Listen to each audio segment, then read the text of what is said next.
Jamais sans la grâce, une dévotion matinale proposée par l'Église évangélique de la grâce en collaboration avec l'Institut théologie de Cotonou.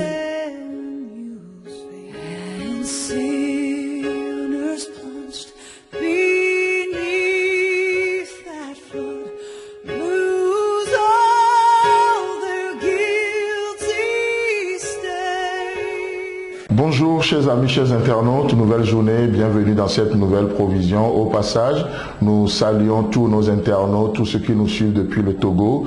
Que le Seigneur vous bénisse, nous vous avons à cœur, nous prions pour vous, nous vous aimons et vraiment que Dieu se révèle d'une manière particulière au peuple togolais.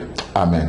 Alors ce matin, nous continuons dans notre passage de Psaume 42, le verset 1 à 3 où il est écrit: Au chef des chantres, cantique des fils de Corée. Comme une biche soupire après des courants d'eau, ainsi mon âme soupire après toi, ô Dieu. Mon âme a soif de Dieu, du Dieu vivant. Quand irai-je et paraîtrai-je devant la face de Dieu? Amen. Donc hier, avant même de rentrer dans ce psaume, nous sommes en train juste de considérer la vie de l'auteur de ce psaume. La vie de l'auteur de ce psaume. Et justement, nous parlions des enfants de Corée, des fils de Corée, parce que c'est à eux ce psaume, comme il est dit, cantique des fils de Corée. Cantique des fils de Corée. On a vu l'histoire qui les porte, une histoire ténébreuse, une histoire sombre. Mais en même moment, on a vu que ce n'était pas une fin en soi. On peut encore louer Dieu aujourd'hui. Au lieu de garder des dents contre Dieu, les fils de Corée ont pensé autrement. Ils ont su discerner les traces de Dieu, les traces de grâce de Dieu dans leur vie. Et qu'est-ce qu'ils ont fait?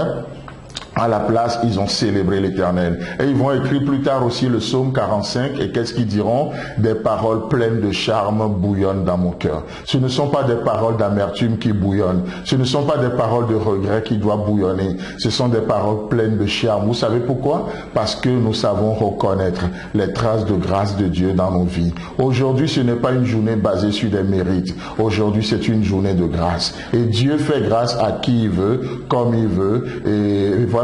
Il n'a pas de permission à demander à qui que ce soit avant de manifester sa nature gracieuse. Amen. Et donc du coup, nous voyons que les fils de Corée, déjà dans le désert, ils ont reçu une fonction noble, la fonction de garder les portes du sanctuaire. Waouh, c'est magnifique, n'est-ce pas? C'est magnifique dans ce sens que lorsque nous revenons un peu dans le Nouveau Testament, on voit Jésus lui-même qui va se présenter dans l'Évangile selon Jean comme étant la porte des brebis. Et du coup, les fils de Corée, malgré leur passé sombre, qu'ils ont reçu la fonction de garder la porte du sanctuaire. Cela parle de leur proximité avec Jésus, leur communion avec Dieu, c'est leur intimité avec l'Éternel. Et ça, c'est la fonction qu'ils ont reçu. Laissez-moi vous dire que toi et moi, nous n'en avons pas reçu moins que ça. C'est la même chose. Dieu nous veut dans une intimité dans cette journée. Et sous le règne de David, on voit que cette famille sera en charge du même service. David va les confirmer dans ce service encore. Et à l'époque de Josaphat, les fils de Corée sont encore parmi ceux qui dirigent les chœurs sacrés. Ils font partie de ce groupe musical. Et c'est vraiment extraordinaire de voir que c'est pour une première fois tout un psaume et des psaumes, une dizaine de psaumes en tout cas, seront dédiés, seront consacrés à une famille.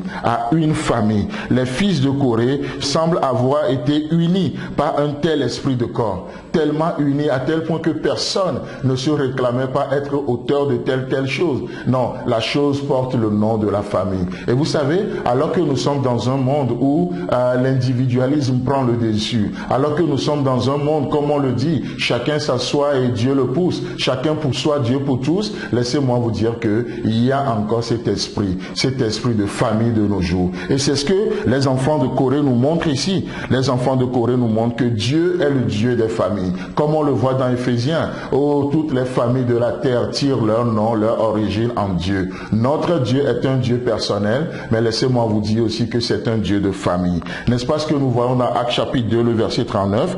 Car la promesse est pour vous, pour vos enfants et pour tous ceux qui sont au loin.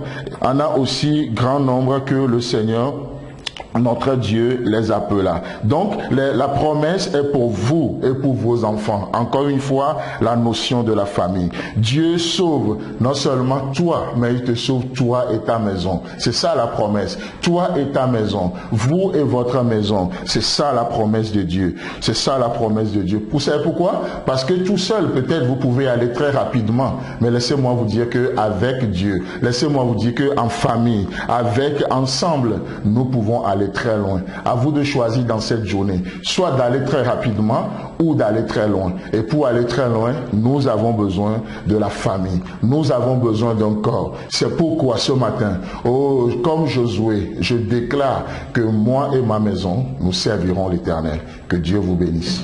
C'est tout le temps que nous avons. Si vous avez aimé cette dévotion, parlez-en à vos amis. Parlez-leur du message de la grâce et de ce qu'il fait dans vous. Pour un sujet de prière, une question ou plus d'informations, contactez-nous. Téléphone 64 88 35 87 ou 96 42 69 05 ou par WhatsApp au 94 75 80 20.